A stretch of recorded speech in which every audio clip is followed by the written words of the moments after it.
જય શ્રી કૃષ્ણ। આજે બનાવી રહ્યા છીએ વડાપાઉં। આપણે બટેકા બફાઈ ગયા છે અને ફોલી લીધા છે અને મરચાં સમારી લીધા છે, લસણ, કોથમીર,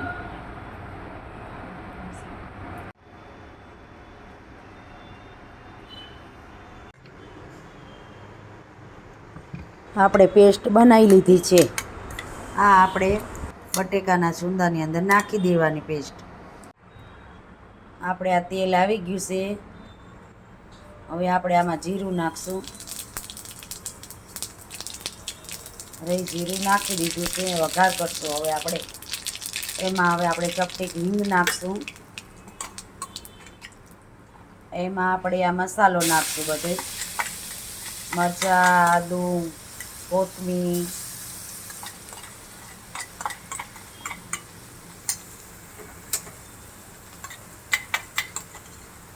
અને એને આપણે થોડી વાર હલાવી નાખશું, એટલે બળી ન જાય છે। હલાવી નાખવાનું,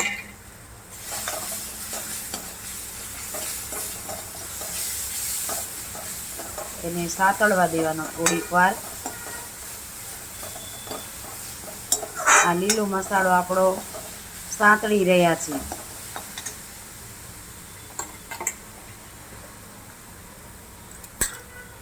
હવે આપણે એમાં નાખશું મીઠું અને હળદર ને ધાણા જીરું।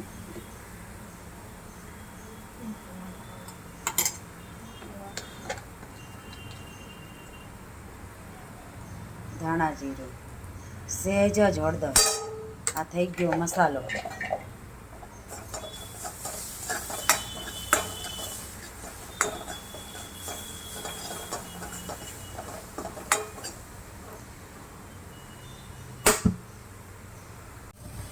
હવે મસાલો સાતળી ગયો છે અને હવે આપણે આ બટેકા બાફેલા હતા એ છૂંદો કરી નાખ્યા છે અને હવે આપણે મસાલાની અંદર નાખી દઈશું।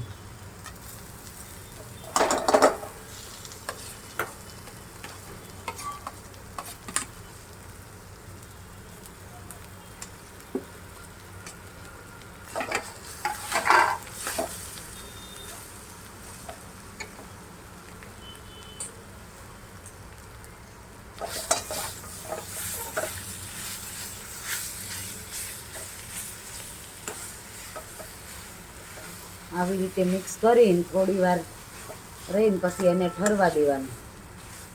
આપણો જો મસાલો સરસ રીતે મિક્સ થવા માંડ્યો છે બટેકાની અંદર।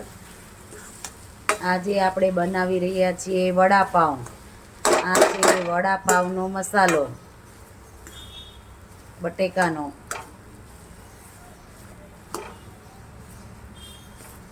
જુઓ, બનશે એટલે તમે જોજો કેટલા સરસ બનશે એમ। રોજ ઉઠીને શું ખાવું, એટલે કીધું હાલો આજે તો બનાવો વડાપાઉં। એટલે આપણો મસાલો થઈ ગયો છે તૈયાર। આપણે આ મસાલો થાળીમાં ઠરવા દીધો છે અને પછી આપણે હવે આની ગોળીઓ વાળશું।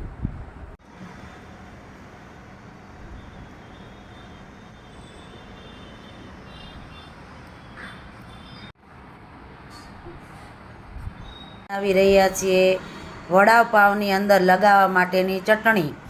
આપણે આ લીધા છે શેકેલા સિંગદાણા અને લસણ,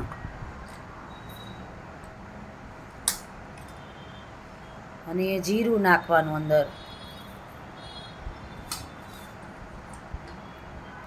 મરચું,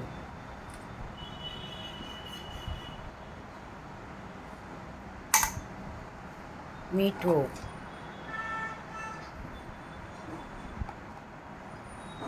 આપણે આ લઈ લીધું છે। હવે આપણે બનાવી નાખશું આની ચટણી। આપણે આ સરસ મજાની ચટણી તૈયાર થઈ ગઈ છે વડાની અંદર લગાવવા માટેની।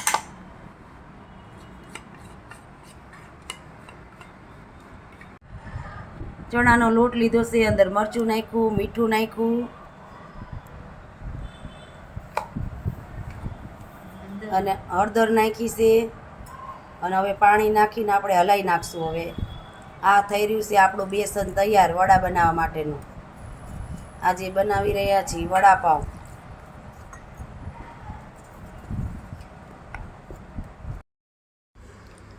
લોયામાં તેલ મૂકી દીધું છે અને તેલ ગરમ થઈ ગયું છે અને હવે તળી રહ્યા છીએ આપણે વડા.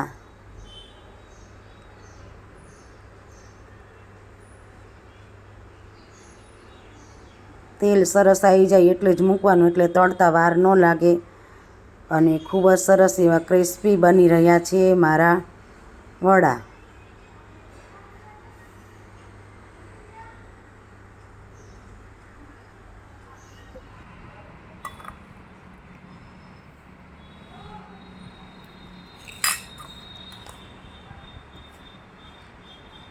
આપણે આ વડાપાવનો મસાલો તૈયાર થઈ ગયો છે અને વડાપાવ બનાવી રહ્યા છીએ. તમે જુઓ,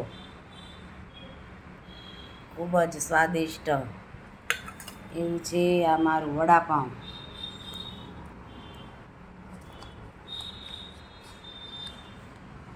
આ ઘરે બનાવેલો મસાલો, આ છે પાવ અને આ છે વડા.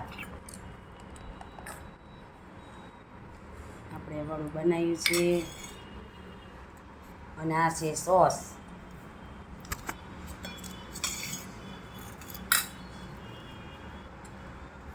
વડાપાવની સોસ. આ છે મારા વડાપાવ. જો તમને મારા વિડીયો સારા લાગે તો લાઈક કરો, શેર કરો અને સબસ્ક્રાઈબ કરો. જય શ્રી કૃષ્ણ.